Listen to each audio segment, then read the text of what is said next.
What's up, bro? What's up, man? How you doing? Good, good. I wasn't sure if you had remembered. Yep.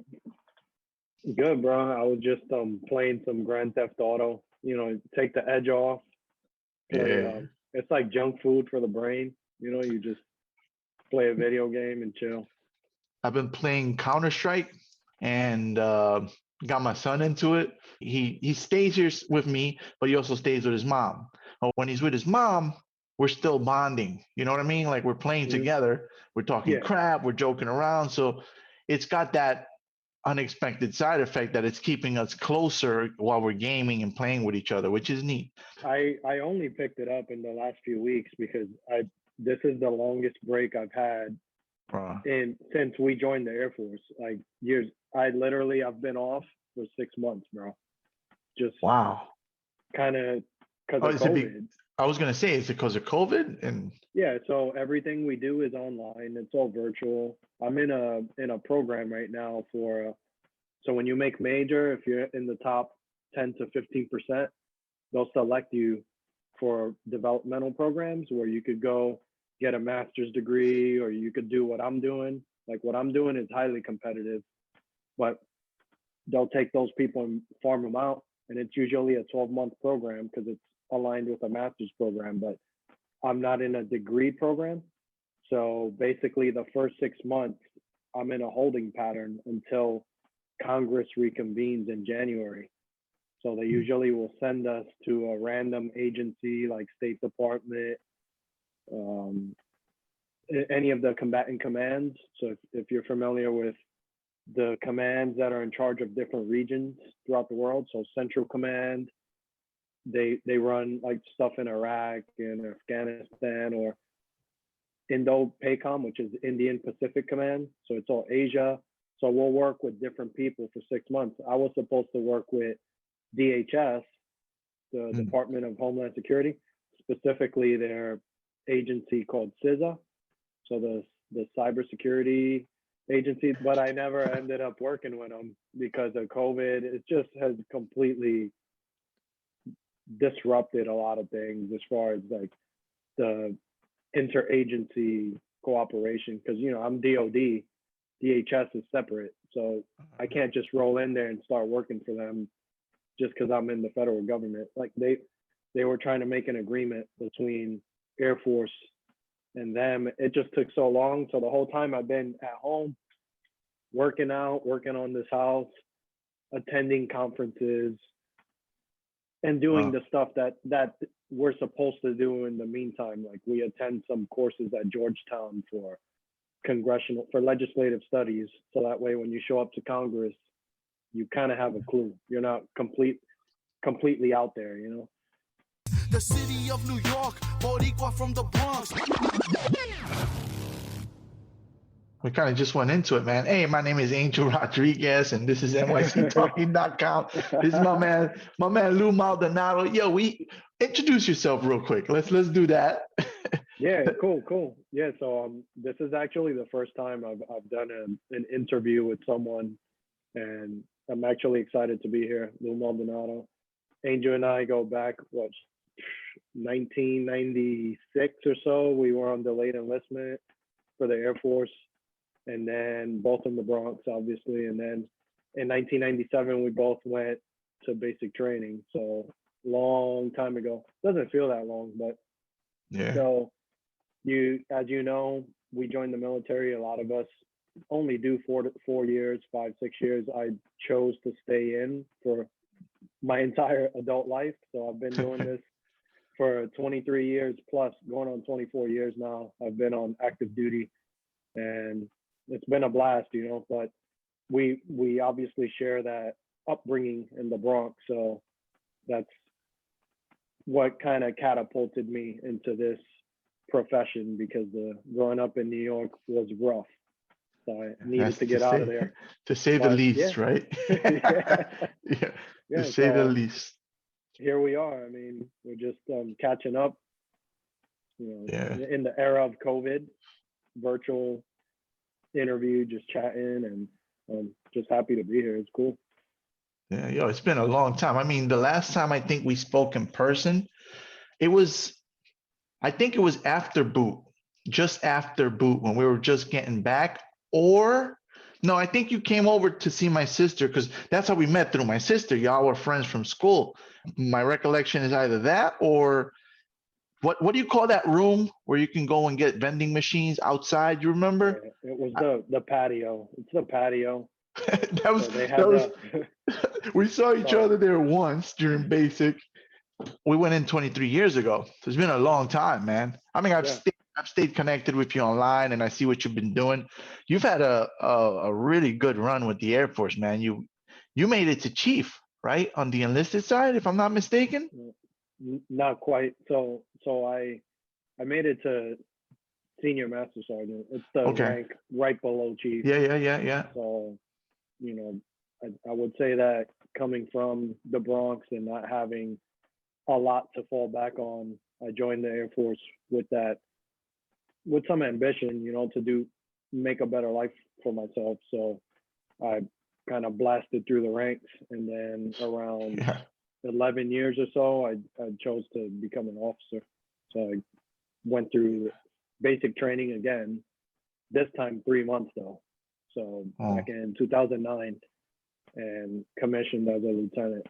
So not very many people from the Bronx. In fact, I may have met a dude about a year ago, a Dominican guy who's a navigator in the Air Force who went through ROTC in Manhattan College or something. But I don't think I've ever met any other person that's an officer from the Bronx.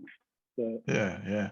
Plus, but not only just an officer, right? You can't leave out the part about blasting through the enlisted ranks because that's a whole different breed of officer, right?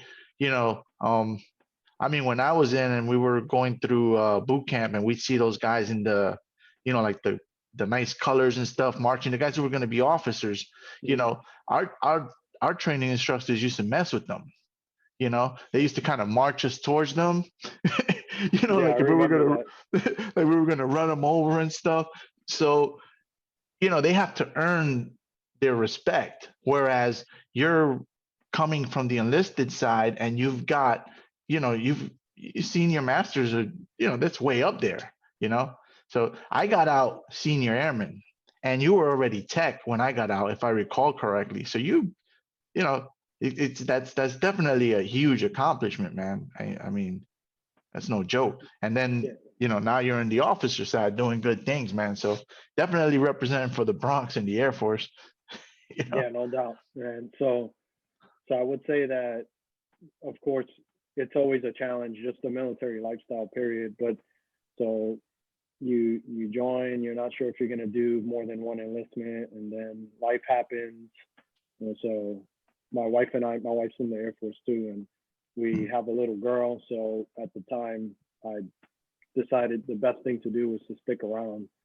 So in the meantime, I just hit the books because that's how promotions work for Air Force. You take a test plus your evaluations get rated, and based on a few other factors, they'll make a determination if they want to promote you at a given point. So I applied myself and it worked out for me. But I would say some people thought it was kind of crazy to go from E8 senior master sergeant to lieutenant. It's a demotion, let's be honest. Like a lieutenant gets no respect.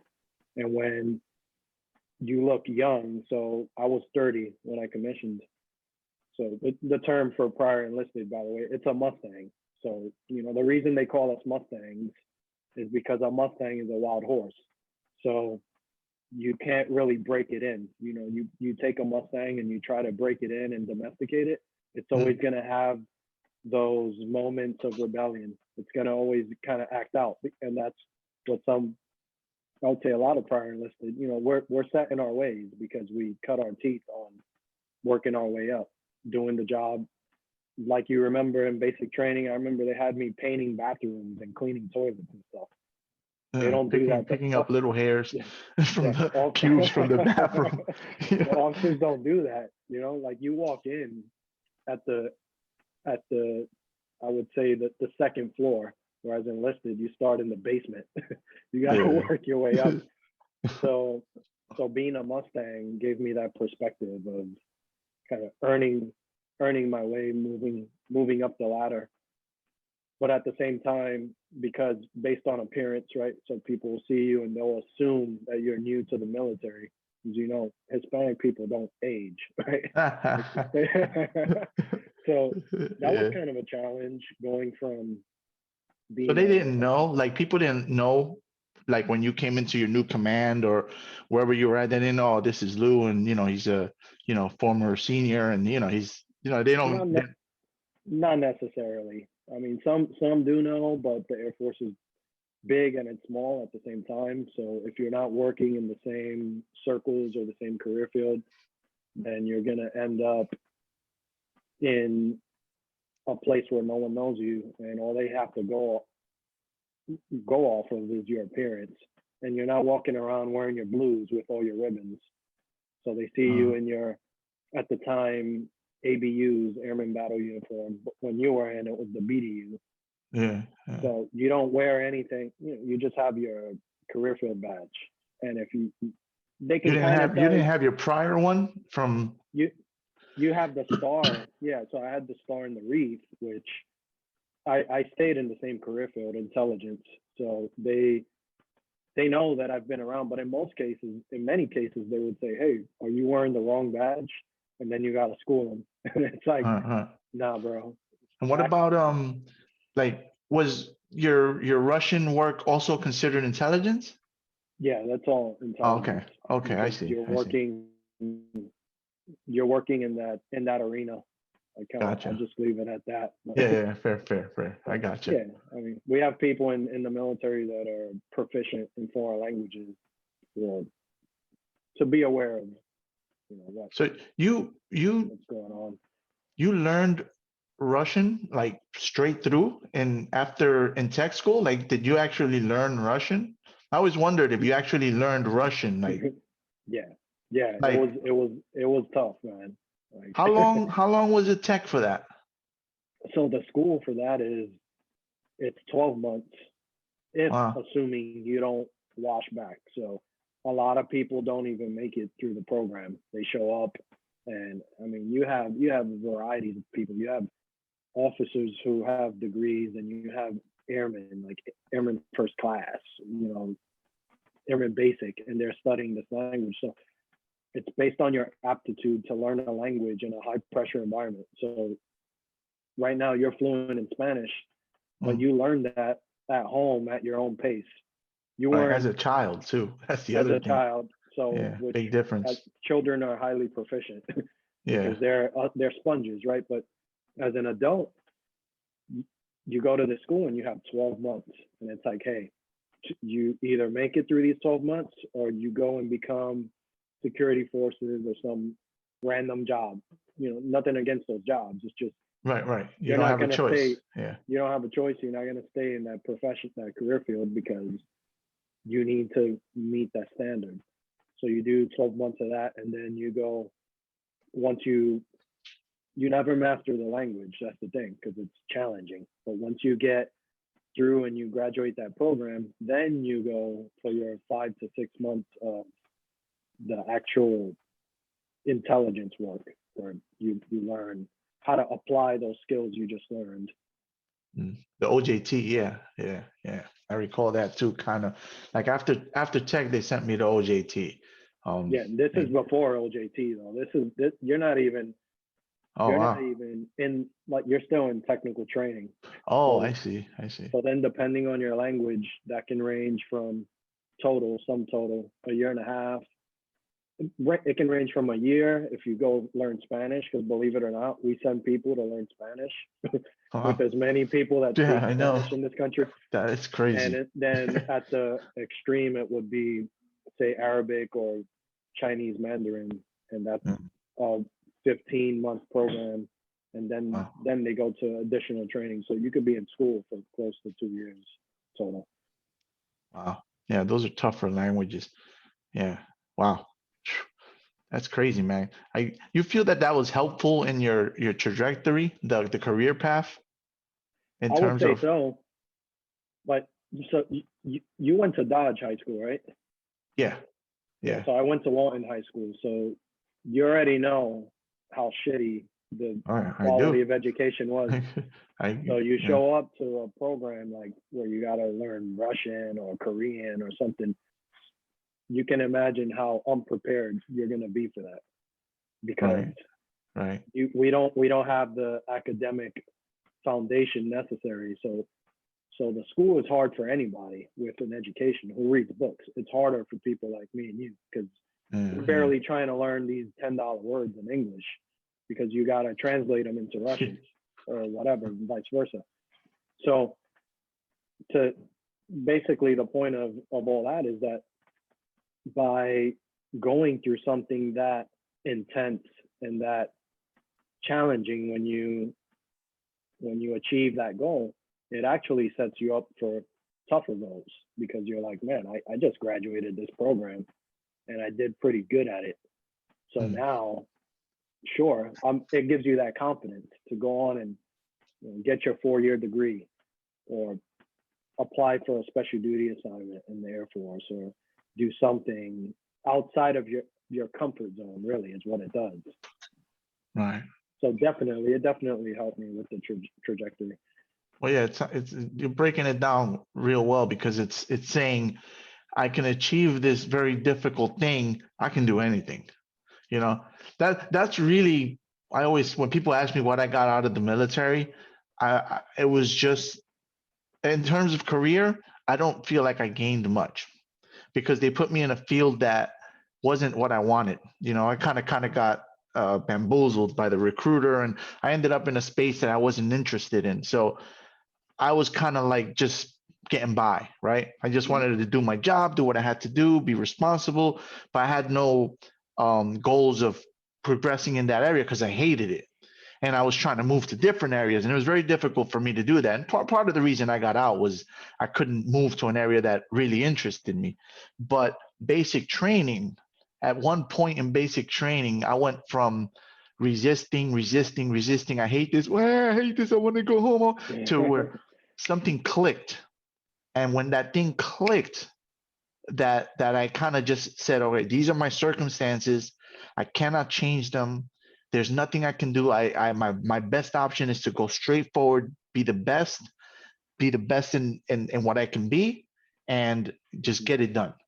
And that lesson has stayed with me for Sure. since then. It stayed with me, that simply, I don't want to use the word submitting, because I don't think it was a submission in the sense of like giving up. It was more of an acceptance of what is, and what is the best way to handle it, and just cut the crap, get it done. You know. So there's a saying that people in the military love to use, probably after your time, but embrace the suck. I remember that one. You just get to a point where you're like, well, shit, man, I'm stuck here, so might as well push, because if not, you're just making yourself more miserable. So, or you're going to be stuck, or you're going to get washed back, you know. Which, you know, you're going to get recycled in basic, you know. Embrace the suck. I still use that in my classes at the gym. When I see them giving up, I'm like, no, embrace it. You know, like, you just hug it, make out with it, do whatever. But yeah, it's definitely, you know, the resiliency, right? So you can relate, growing up in the Bronx and experiencing all the hardships there. It makes you have very tough skin, and you learn to survive in different situations. But what I would say is, when someone like you or I join the military, those skills are beneficial, but they have their limitations, because they're taking me and you out of our comfort zone. Namely, we're in a world where it's all Hispanic, Black people, a little bit of white people. They take you and they put you in a world where it's mostly white people, way different from how you grew up. And you can't approach your problems the way you did back on the street. You can't invite somebody outside to throw a few punches if you don't agree with them. So that definitely, for me, took some getting used to, especially, you know, being on active duty and not being away from home for an extended period, because you have to learn to adapt. You can't act like you're still on the block, because that won't get you anywhere. Yeah. Yeah. That was fairly easy for me because I was I was never one to like throw hands real quick. I was more like a mellow, nerdy kid, Yeah. Um, I mean, so it wasn't difficult for me to adjust. It was just, I mean, I still carry it, that as a matter of fact, we did a podcast a couple days ago where we were talking about that desire to punch someone in the face because of your pride and your ego and your street, Right. but I was very good at not acting on it. So like, you might come up to me and start a problem and yeah, I want to punch you in the face, but I kind of just would try to hash it out because I'm always thinking of consequences. Even when I was young, I always thought of the consequences. Back then, it was different, right? Like now, my consequences are I could get sued, I could get locked up. Yeah. Back then the consequences were whenever I got the best of somebody, I got jumped. So when I would get into a fight and if I start beating them up, then I would get jumped. Or I end up with a blade on my neck, or I end up with a gun pointed at me. The consequences were different, but I was always aware of that. I'm probably just better off just let this guy hurt me. Mhm. you know, Yeah. it's tough, man. It's tough. I still struggle with that, man, to this day. To be honest, to Yeah. this day. I definitely know where you're coming from. And for me, it's escaping, my favorite city, my hometown. It was more so trying to avoid repeating the cycle that everyone in my family had done. Like, so everyone in my family handled their problems with their hands. I've seen my family throw down with people in front of me. Like, if you know Malali Park, right? Yeah, yeah. On Jerome Avenue, that's where I grew up. You know how in the summer the island dudes from like Trinidad and all that, they have their barbecues and it's real loud. And so I remember my family one time fighting with those dudes because they got pissed that my aunt was leaning on their car. So Oh, so that's how I was raised, to, for better or for worse. Hey, yeah. somebody disrespects you, you let them have Knock it. him out. Yeah. And that doesn't work in the military. Like it kind of, I take that back. In the 90s, it kind of worked a little bit. Like when I first joined, it was a little bit more old school. But nowadays, I mean, no way. You can't even like curse somebody out. It's just a different culture nowadays. Don't want to say Mm, it's better or worse, but you have to learn the art of leadership, emotional intelligence, right? Figuring mm. out what makes someone tick. You can't just revert to your instinct Yeah, yeah. based on It's where you always grew up. there. It's always there, but you know, even I say I was kind of like nerdy and whatever, but the that whatever it is there. And then a lot of times, I was walking on Queens Boulevard here and there was five dudes posted up and I saw them and my instinct was if I go around them, they're gonna think I'm soft. So I just went right through them. So they saw that as a provocation. But again, it's the street in me that says, if you go the passive route, they're gonna hurt you. They're gonna think you're soft. So I went the more of like I'm walking through you guys, and what? And then one of the cats said something, and I turned around, and now I'm thinking again consequences. I'm like, damn. It would have been easier for me to just walk around this dude, but now I got five dudes, and I turned around and I said, "What's up, man?" And he said, "Yo, you should have walked around." And I was like, "Nah, man, you don't own the streets." And he was just shocked. He was like, "So what's up?" And they're all looking at me. I'm like, "What's up?" At that point, he's like, "Nah, we good, we good." And I walked away. But had that escalated, I would have gotten my ass whooped. There's no way I was gonna, there was no way I was gonna be able to take these five guys on. They were as big as I am, and I could have gotten stabbed, I could have gotten shot. It just was a bad situation. But for that moment, I don't know if it's ego. I don't know what it was. I just was like, I'm not going in the street for these cats, Yeah. And Well, New York has that jungle mentality. It's very primitive. yeah. If you don't if you don't stand up for yourself, man, they're gonna steamroll you. And I think that's cool but to a fault. Like you can't just Yeah. default to, hey, I'm gonna go throw the hands and handle my business with you. Like that doesn't work in a professional setting. Right. Granted, the military is a very alpha male, I would say alpha male dominated profession. So, you know, me being in the Air Force, that's all cool and dandy. But for 23 years, I haven't just worked with the Air Force. You got to work with the Army. You got to work with the Marines. You got to work with the Navy. Yeah, I've seen the They all pictures. bring their Yeah. own. They bring their own cultures, and I would say of all the services, the Air Force tends to be the more docile, kind of chill mode, trying to be more cerebral with handling problems. Whereas Army is way more like drop or way more aggressive, way more blunt, which I respect based on my upbringing. But Right. that approach doesn't work in the Air Force, depending on your unit. So if you're working special operations, you can be more like that. But if you're just working straight intel, you can't come at those dudes like that because they're gonna write a letter about Yeah. you're like, hey.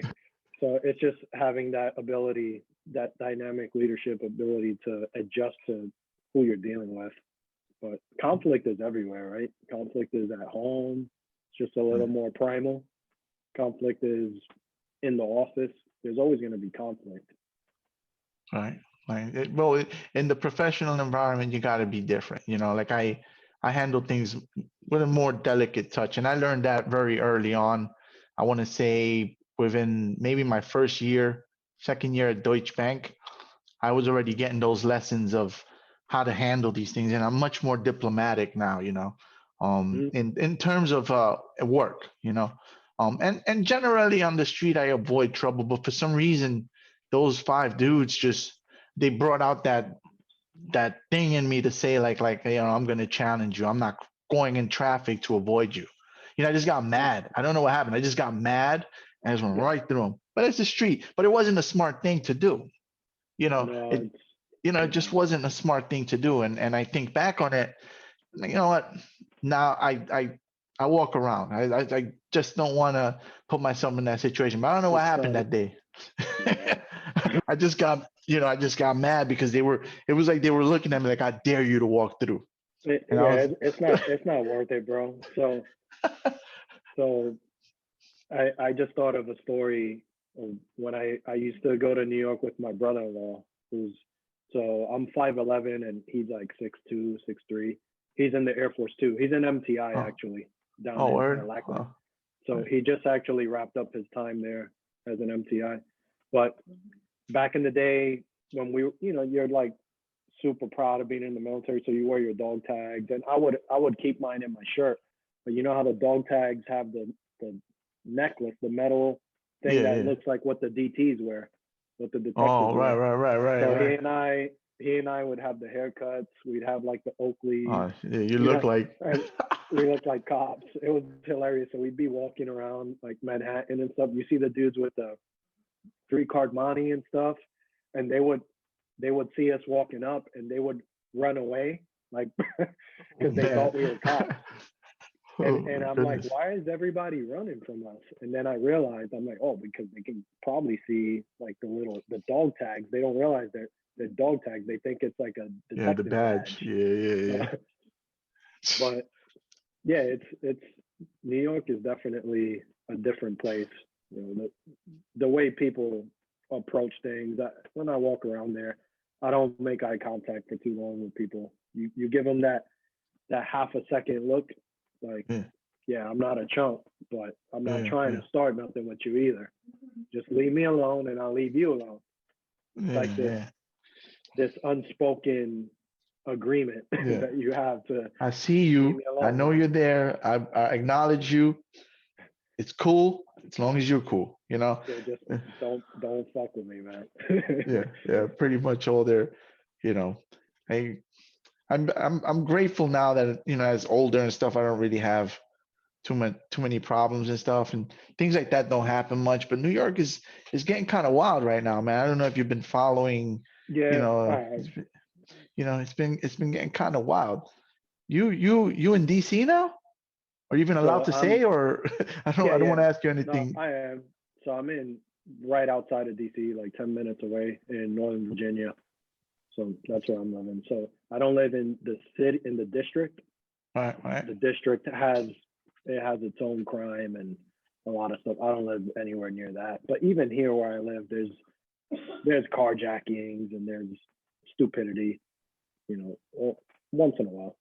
You're living in a civilian spot, or you're how do they handle that nowadays? Like they give you a house, or you get your own house? Like, what's the deal with It's voluntary if you want to live on base. Most people don't though, unless they have low income based on your rank. So usually I would say over my whole time in, I've been 50-50, either buy a house or rent a place. It depends on the market, on where you're moving to. So in Florida, for example, I was stationed right on the water. So I wanted to live on the water, but buying a house wasn't financially feasible because you got to buy flood insurance and all that. And that was not worth it. So we rented a house there. But here in DC, because if you stay in long enough, you make colonel, eventually you're going to keep coming back here. It just makes sense to own a house. So we ended up getting a house here. Very cool. Yeah, it's pretty cool. Yeah, I mean, I look at you, and I have one other friend who went to tech school with me, who's also stayed in. I think he's also a major now. That you guys have made careers out of it. And I always kind of like wonder what it would have been like. I went straight reserve, and I tried to switch to active duty, but my unit wouldn't let me because they paid for my school, they paid for everything, so I had to stay attached to the unit. But I always wonder what it would have, because after that clicking moment where I kind of accepted, I started to really thrive in the military. So I look at you guys. I live vicariously through you and my boy Onesco in terms of the military career. Yeah, I would say, I would say every choice that you make in life, it's for the best, right? So you didn't necessarily, I wouldn't say you necessarily made the wrong choice. I think the military is a different experience for everybody. Like, I tell people, for example, in the last 4 years, my wife and I have moved. We went from Texas to Florida to Arizona to DC in 4 years. That's a lot of moves. Most people don't want to do that. They don't want to up and move their whole house. Yeah, we're at that point where we're kind of just used to that lifestyle. A lot of people don't like that though. Whereas some people, they'll complain if they're somewhere too long. They'll say, "Oh, well, I've been stationed here 5 years and I want to move." It's all dependent on your job, but not everybody has the chops to stay in. It's a marathon, to stay in 20 plus years. Yeah, and there's nothing wrong with that. There's nothing wrong with that. I think people who do 4 years, I think that's awesome, because most people don't do shit. Most people won't do that. Period. So it's good. It's not for everybody, and for someone like me, I don't have a desire to work after the Air Force. My goal I was going to ask you that. Yeah, I was going to ask you if you were planning. No, bro. I'll do my 30 years, 30 plus maybe, and then that's it. That's it. Like, enjoy that time, because there's a lot of demands on you as a person, right? So I've gone places for a year at a time. There's separation from the family. You miss birthdays. You miss a lot of milestones, and it's tough. Yeah, you don't get that back. You just don't get it back. And at that point, I feel like, shit, I've been doing this since I was 17. I think I would like to enjoy my own freedom, when I'm done. Just be my own person. Does something happen at 30 years? Is that something that happens specifically, or that's just a time frame you set? It's a time frame, because at 20 years, you get 50% of your base pay, right? But then every year after that, you get 2.5 additional percentage points. So by year 30, you get 75% of your base pay. Now, this is after retirement, or that's just when you're done? No, when you're done, You get Yeah. a paycheck for the rest of your life. Oh, That's a you don't percentage have to be of- 65 or whatever. It's just No, right after you're nope. done. You could Oh, be wow. 38. If I had retired at 38 with 20 years in, Hmm. then that check is for the rest of your life. Wow. That's Yeah, dope. that's it. Which at So you're doing 38, 30, you're doing 30, yeah, you're gonna get 75%. It's almost like working full time, and you could pretty much. just chill. Man. You could just check. And it's a percentage of your salary at your pay grade, at your rank. So if you're a lieutenant colonel or you're a colonel, 75% of that paycheck. It's a nice. So you're not gonna be rich, but you're gonna be Yeah, that. And depending on where you decide to retire, like Yeah. I would never go to New York City because I'd be Right. broke. Yeah, Can't yeah. afford that. But if you retire in somewhere like, I don't know, Tennessee or some random place, your money is going to go a long way because the cost of living is a lot lower. Right.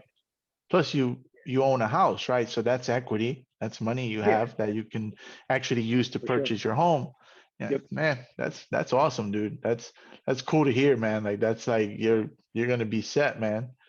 That's dope. That's the goal, bro. That's what I try to tell the guys that have worked with me, that have served with me.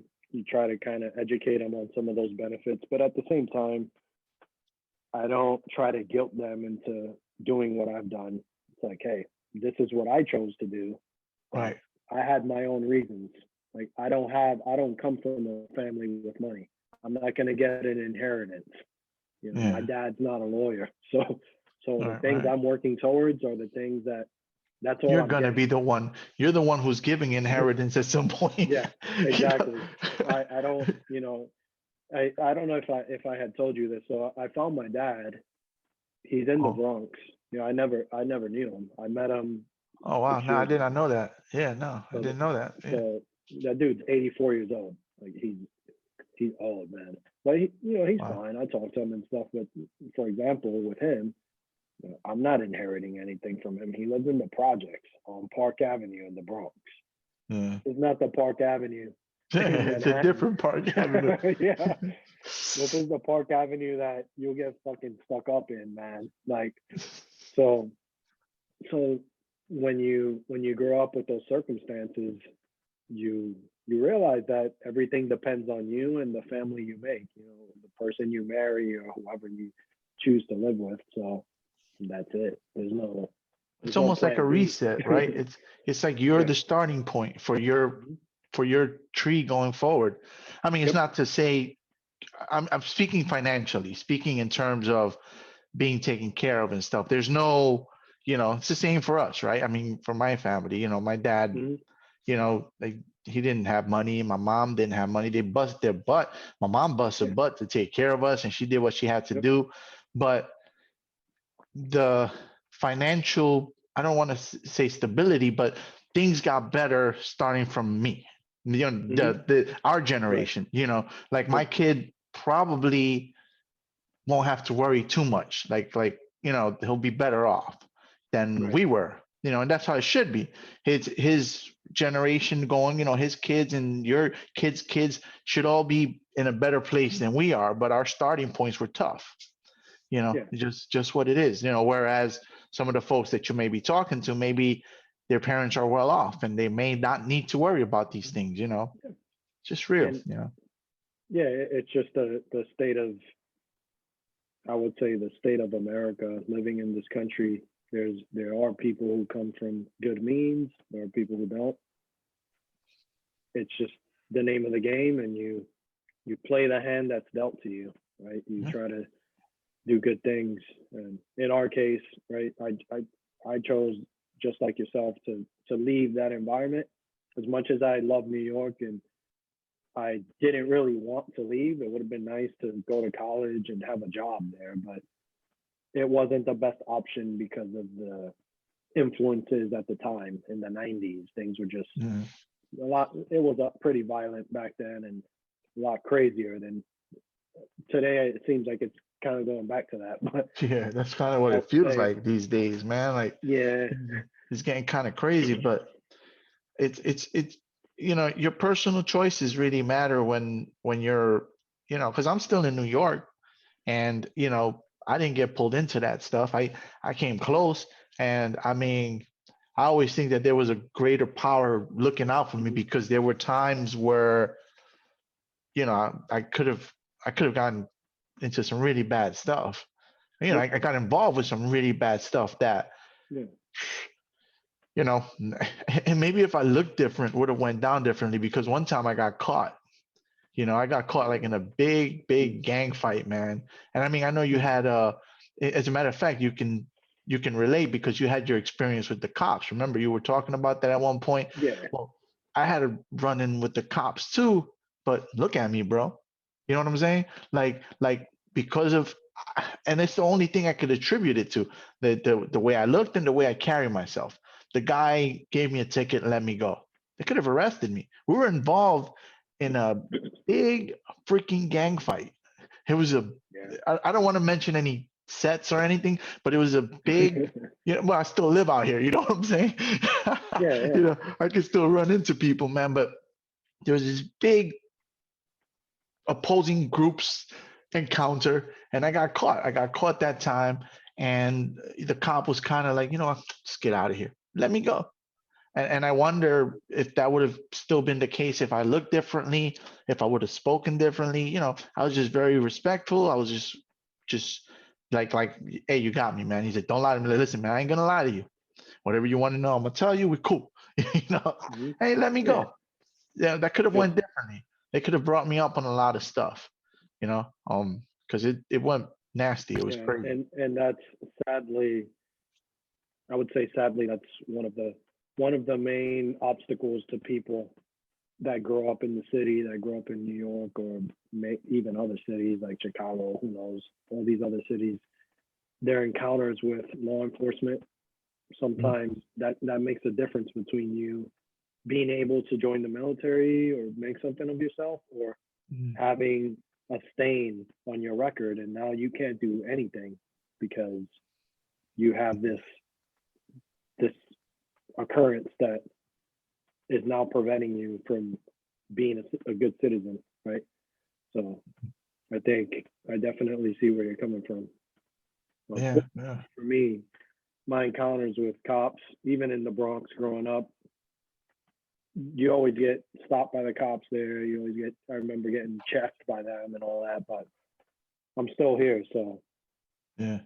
doesn't mean the system is okay, but I think being able to navigate it makes a big difference.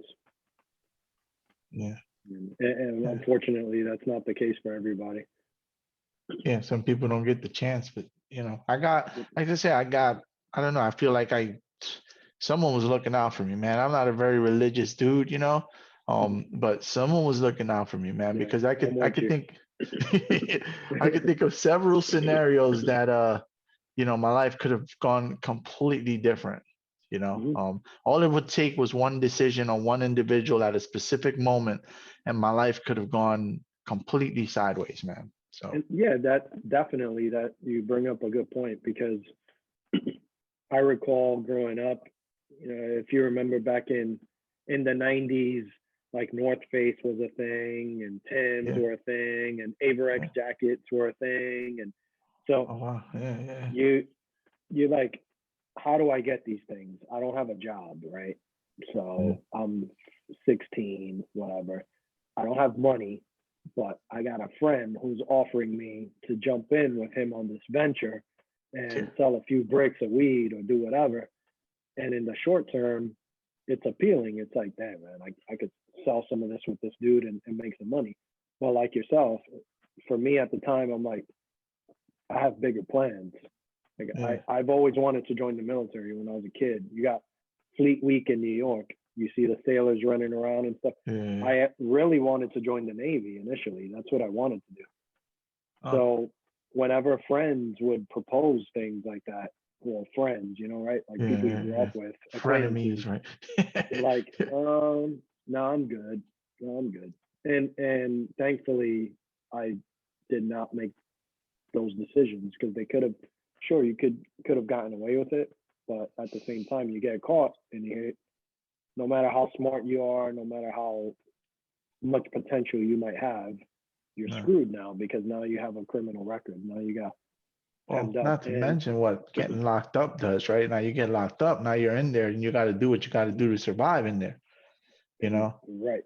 And And that's that, what I watched all the males in my family do. They all went to prison. And in fact, a lot of them had to align themselves, like you said, not to name groups or sets or anything, yeah, but of course. you have to align yourself with someone. You can figure it out. You're Puerto Yeah. Rican. Of course. What group? Of course. You're gonna only join certain groups. So Yeah. it's like, Yeah. That's well, what I'm saying, you know. Yeah. Yeah. those are not the things that, in hindsight, I'm like, I'm glad I didn't do that. But when you're a teenager, you're like, dang, I would like to join that stuff. There were times where I was like, man, I would like to go. I'd go with family to some of their meetings and stuff, and it's like, man, this looks cool. Like you guys have like a fellowship, right? Like Yeah. you're all cool. You The look out for each other. numbers You are defend each other. huge. But I used then to my see the family, meetings. I see the yeah, they meetings would too, tell man, me, and the man. numbers were huge. The amount of people that would go in there, and My family would always tell me, this is not for you. Mm. You're actually smart. You read books. You have potential. We won't even vouch for you to join this stuff. I had a similar thing with a chapter leader. He was the one who blocked me. He was mad, man. He slapped me up and you know, but in hindsight, probably saved my life because that he embraced me and said, "Yeah, man, come on in." I'm sure I wouldn't be here. I wouldn't be where I'm at right now, you know, with a 4-pound cute dog. You know, I'd probably, you know. Yeah, I know, man. And it's tough when you're in the midst of that, when you're living that life, because Yeah. in New York City at the time, no one was out there telling us about the opportunities that are out in the world. I just realized a few years ago, really, when I ran the numbers, I did the math went on Google Maps, and I'm like, hey, where's West Point? West Point is 50 minutes from where I grew up, a military academy. So can you imagine if those types of opportunities were available for us growing up in the city? No one told us about anything like that because I think that in many cases, people don't even think that that area can generate that type of person that can go on to succeed in those Right. professions. And then really, the people who try, we ostracize them ourselves Yeah, because, you we know, do. we don't know better. We just don't know better. We're trying to, you know, when you're in the midst of that, when I think back to it now, I don't even know how I survived it, right? But all you're trying to do is survive. Mhm. You know, that's all you're trying to do. I equate going to school back then to prison, surviving in a prison scenario. Now, it's not prison, but that's what it felt like when I go to the yard.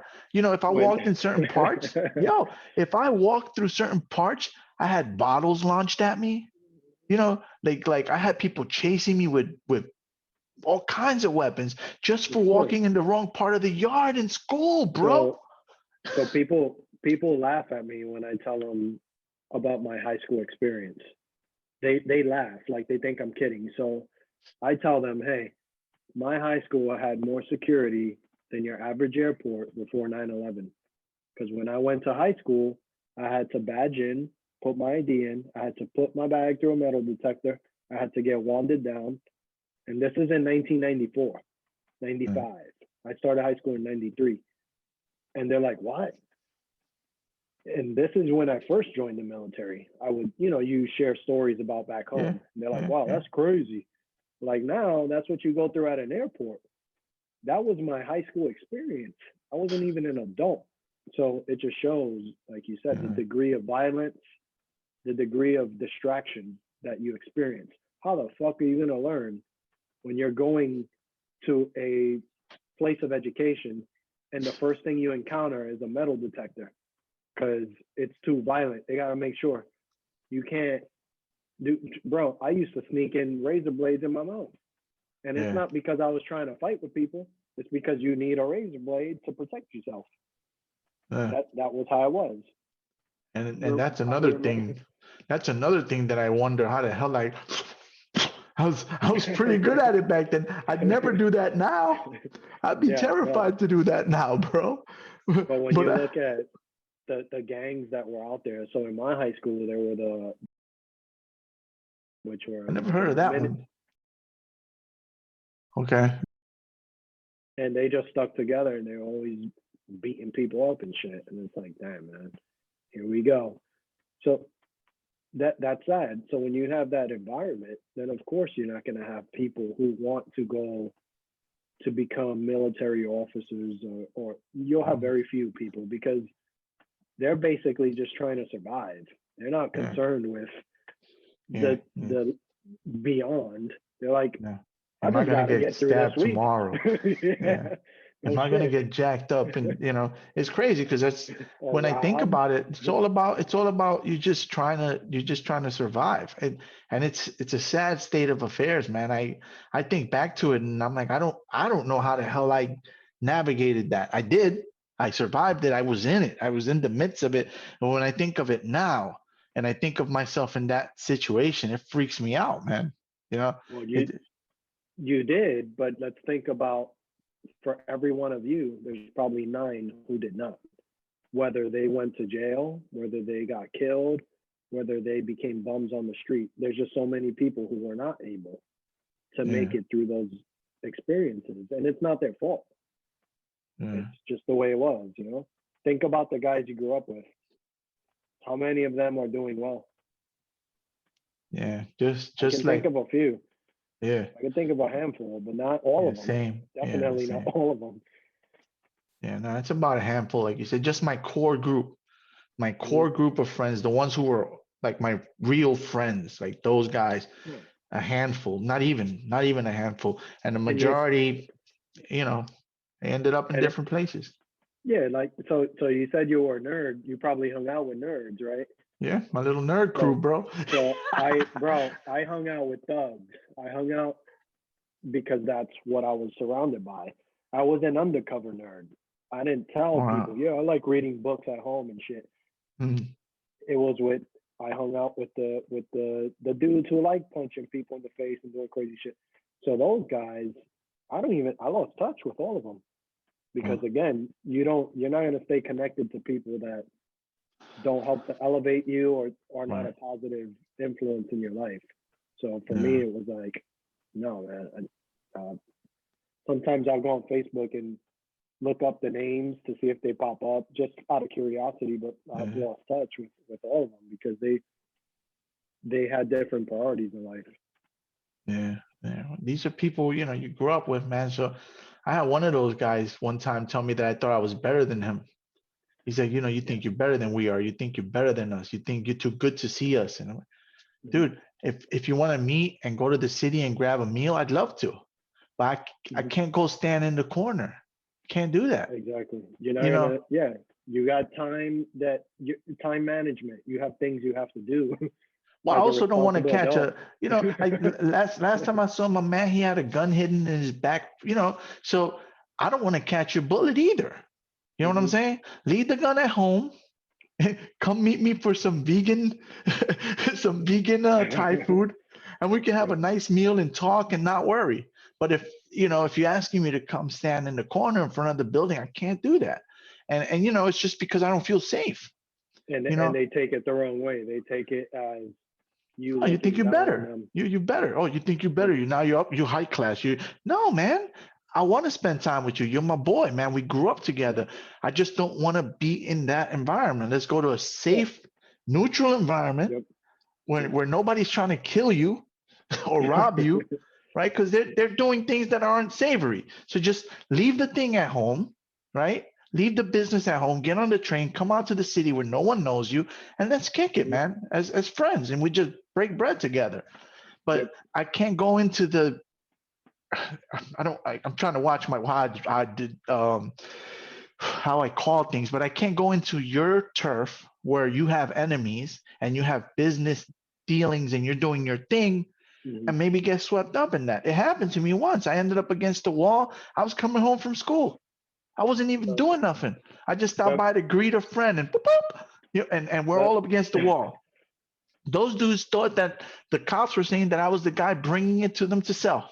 Oh my gosh. It reminds me of a story of one time I was in high school and I was on the Grand Concourse and I ran into this kid who I actually knew from third grade in 114. So CES 114 on Jerome Avenue, the school that's down on Jerome Avenue. That's the elementary school I went to. It's Jerome and Shakespeare, if you're familiar. So I knew this kid from there when I was in school there, and he's an Ecuadorian kid, and I'm just catching up with him. Well, Grand Concourse and Grand View, if you're familiar with, you probably know where it's at. Grand View and Grand Concourse, past 167. And some random dude comes up to him, and he just starts going in, starts cursing him out, and I'm just talking to him. So I'm like, what the hell's going on? So the dude's like saying some shit, and then he just freaking reaches back and smacks the shit out of him. And the kid I was talking to, I'm like, are you gonna defend yourself? I'm kind of just standing there because again, it's not my problem. It's not my business. Right. So You don't know what's going on. I don't know what the fuck's going on, so I'm not gonna jump in and defend you. And he just kind of touches his face, and I'm like, oh, I guess that's my cue. I'm like, all right, bro, I'll see you later. And I walked away.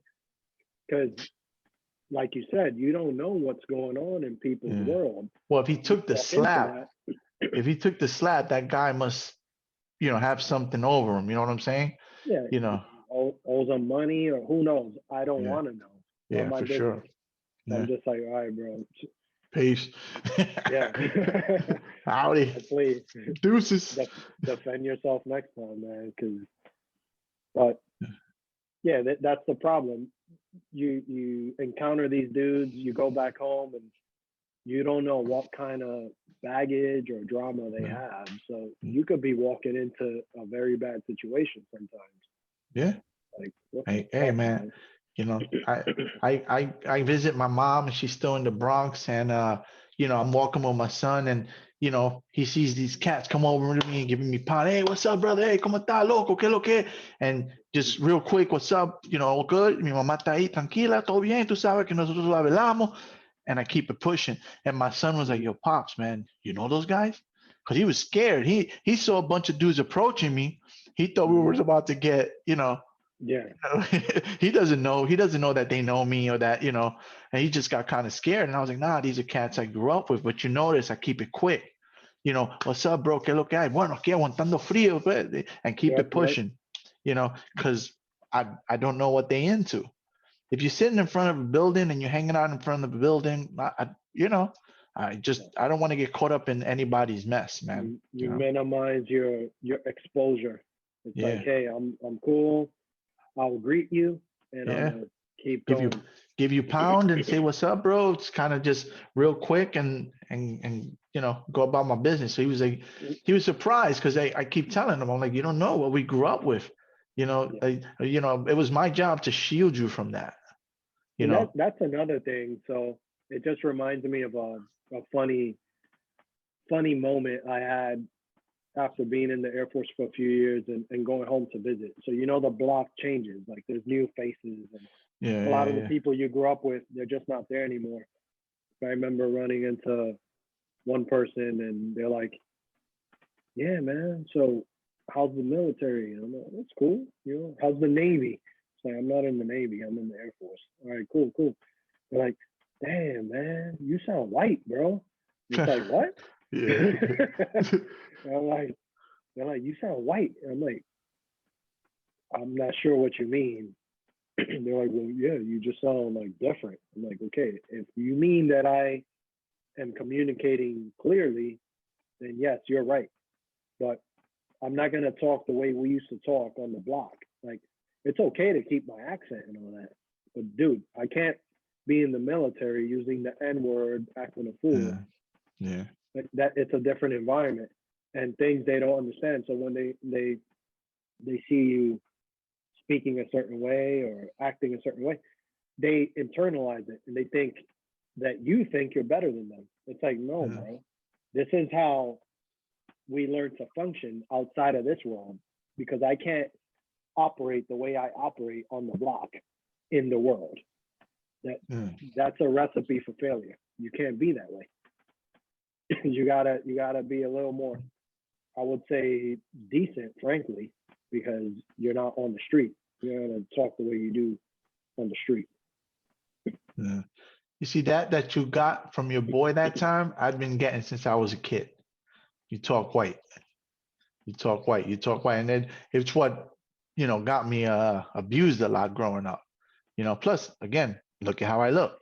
So the way I spoke, the way I look, it was a recipe for, being a target, a lot growing up, and that's the thing. You're trying to do the right thing. You're trying to go to school. You're trying to get your education, and you're constantly being, I actually dropped out of high school, bro. I didn't even finish high school. I dropped out, but not because of academics, because of violence. I got out to escape the violence, and everybody was surprised because I was a straight A student. So when I go into the guidance counselor and I say, I'm not coming back. What do you mean? You look at your grades. And then I was like, you don't understand. I'm gonna blow my own brains out. like that's kind of like where you're at, because you're just, you're just so tormented. So I'll probably I'll edit that part out. I'll edit that out. I would probably hurt myself. Yeah, of course, because it wasn't a productive environment for you to achieve anything. There's too many distractions, like not good ones. Yeah. Well, for me, it was just a straight up violence, man. And when I talk to people about it, they think it's like bullying, like somebody saying, "Give me your lunch." It's like, nah, man, it wasn't like that. I tell them I remember times where they would have the police tape because someone got slashed, somebody got $150, and it's like, damn, who got cut? Who got their face open? That was just the way it was, because people, I wouldn't even say that they're crazy. It's just that the lifestyle at the time, people thought that was the answer to their problems. Let me use violence to deal with this dude because he doesn't agree with me. Yeah. We had a disagreement. I have to cut him. It's just what it is. Yeah. It's crazy. And it was just a survival mechanism. I don't think we're inherently violent, or we want to, which is just, you're trying to survive. And that's all it is. Most people don't have that forward thinking to say, this is going to affect me in the future. You just want to live in that moment and survive. They don't have that internal, I would say, that internal governor, right? That internal thing that's keeping you from making those impulsive decisions, because that's what they are. It's not like they sit at home and they plan it out and they're like, yeah, I'm going to go to school and cut this dude's face open. It's usually an act of passion. It's like, oh, this dude pissed me off. Yeah, you disrespect me, you make me look bad. Yeah. Now everybody's waiting to see what I do. Yep, well, that's exactly it. What did you do? Oh, you didn't do anything? Oh, you're a sucker, and then and that's what happened to me. That's exactly what happened to me. I never did anything overly violent. And then just like, oh, he's a sucker. He's an easy one, And then and then the times where I did fight, I get jumped. So it was just like, there was this one dude, I remember his name too, I'm not gonna say it, but he used to always mess with me, and I started whooping him, man. I got fed up one day, I started whooping him, pop, pop. I'm whooping this guy, and his friends saw it, then they came and jumped me. So that's usually how it is, yeah. Well, I look back on that, man, and I'm like, he's the real sucker, because he walks around the rest of his life knowing that he was getting whooped by the nerd, and his friends had to save him. Yeah. Maybe at that moment they made him look good by making it look like I got jumped, but the fact of the matter was, you were getting beat up by the nerd, and your friends had to come save you. You the sucker, But that's, unfortunately, I still got the whooping. Yeah, but I mean, you're here today, man. It's part of what makes you who you are. Yeah, for sure. some people, like I said, don't necessarily make it through those situations, but you got to find the silver lining because it makes you who you are. It's like scar tissue, right? Yeah, that's right, man. Bro, I've kept you on quite a while, man. It's been a pleasure chatting with you, dude. Yeah, bro, You know, for sure. It's you know, been a good time. Hopefully, I don't mind like catching up again, or it's good to reminisce. You know, nostalgia is always good. yeah, man. Yeah, not a lot of people. I mean, I don't know if you encountered the same thing that we have around each other can relate. So it's cool to talk to people who share, your history. You know, For you sure, know, bro. yeah. The people I work with, they don't know what's, They're like from Jersey or Connecticut or yeah, something. yeah, or Britain or whatever, Yeah. Yeah, man. It was good catching up though. Good. Yeah. You know, I can talk to my wife about it, but at some point she's just like, all right, I'm tired of hearing your story. They start to repeat. Yeah. All right, bro. Take it easy and yeah, let's stay in touch, bro. Yeah, no doubt, brother. Thanks for taking the time, man. I'm sure my sister will enjoy it because she hadn't. I don't know if you guys stayed in touch often, but We haven't talked in a long time. It's been a while, but yeah. Yeah, so I'm sure she'll watch. It's like, oh shit, it's my brother and one of my old friends. So that's what's up, bro. Cool. Yeah, man. All right, brother. All right, Suave. Cuídate. Gracias. Take it easy. All right, bro. All right. Peace, homie. Bye. You are listening to the NYC Talking podcast.